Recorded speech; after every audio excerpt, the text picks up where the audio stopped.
এবছর শুরুতে সঞ্চালিকা সুদীপা চট্টোপাধ্যায়ের জীবনে ঘটে গিয়েছে বড় অঘটন। হারিয়েছেন তার মাকে। দীর্ঘদিন ধরে অসুস্থ ছিলেন মা দীপালি মুখোপাধ্যায়। গত শনিবার রাত্রে কলকাতায় নিজের বাড়িতেই মারা যান তিনি।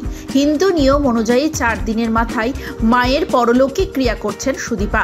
মায়ের ছবির সামনে ফুল মালা দিয়ে করছেন শ্রদ্ধা জ্ঞাপন। সবই ঠিক চলছিল, তবে আচমকাই ছন্দপতন। ব্যাপকভাবে সমালোচিত হতে হলো তাকে। কি এমন করেছেন সুদীপা? নিজের ইনস্টা স্টোরিতে একটি ছবি শেয়ার করেছেন সুদীপা। মায়ের ছবির সামনে বিষণ্ণ বদনে বসে আছেন তিনি। চোখে মুখে ক্লান্তি ও মন খারাপের ছাপ একেবারে স্পষ্ট।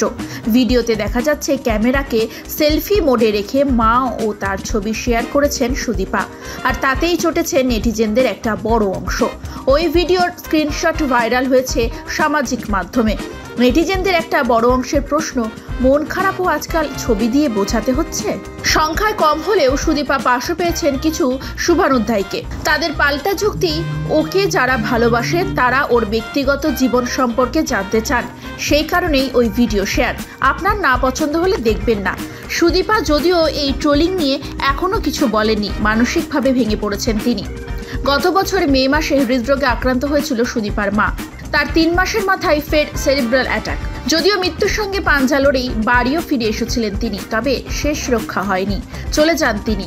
মায়ের মৃত্যুর পর সুদীপা একটি পোস্ট করেছিলেন। কবিগুরুর গানের লাইন ধরে তিনি লিখেছিলেন, যদি থাকি কাছাকাছি দেখিতে না পাও।